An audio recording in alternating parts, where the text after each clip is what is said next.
talk to you about immigration in Frederick. Does it seem like more immigrants are committing crimes? I, I don't think there's any increase in crimes being committed by immigrants. Obviously, here in Frederick, we have this a large South American immigrant population that came in.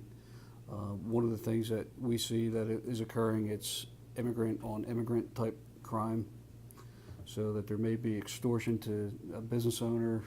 Of course, we're taking a look at human trafficking, real close look at that, Frederick City, Frederick County with the Human Trafficking Task Force. So we're taking a look at and see where those crimes are and what resources need to be to identify them and investigate them. Okay. With executive orders that are coming out and the crackdown on immigration that seems to be happening all over across the country, how has Frederick City Police been able to keep the same procedures? An immigration detainer or warrant is more of a civil order. It's actually an immigration officer. There's about 8 or 9 different individuals that can file that detainer. And that detainer really is not a judicial order. It's a request for voluntary compliance.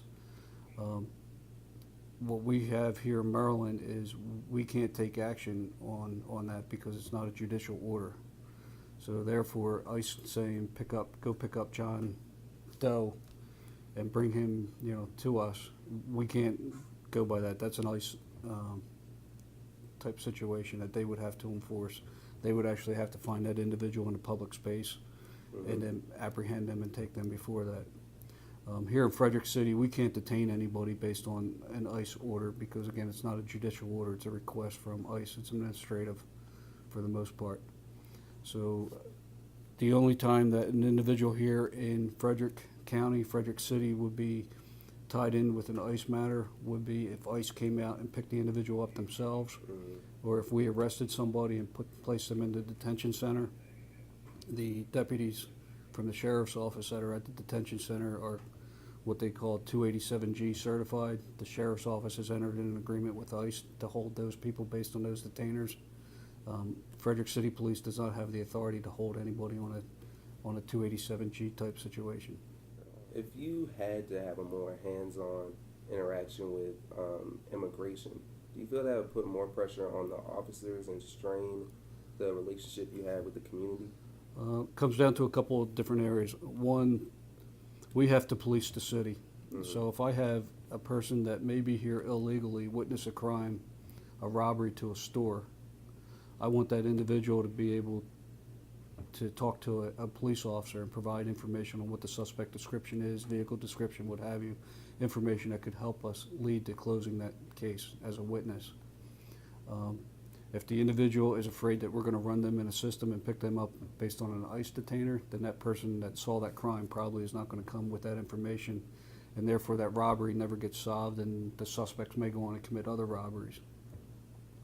If we have a illegal alien immigrant here in the city that is a victim of a crime, we want to know about it, and we want the cooperation of the victim.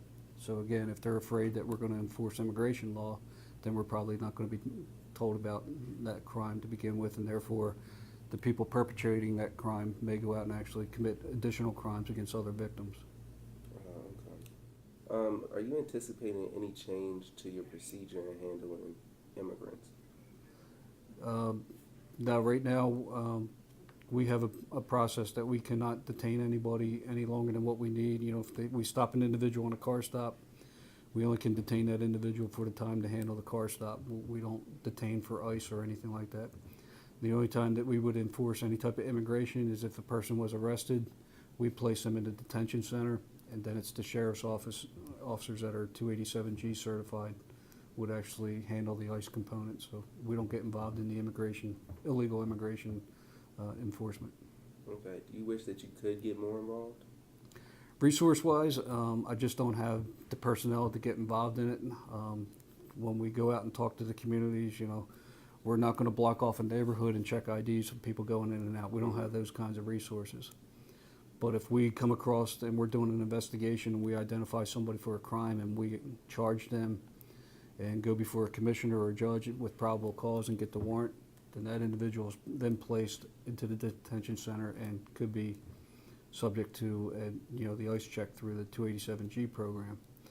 But if we're investigating that individual for a crime and have probable cause to make the arrest, that's probably not the person we want in our community to begin with. So putting them in the detention center, and then if there is a detainer from ICE or what have you, then it's dealt with from that perspective on. Okay. Is there anything that you'd like to add to what we talked about today?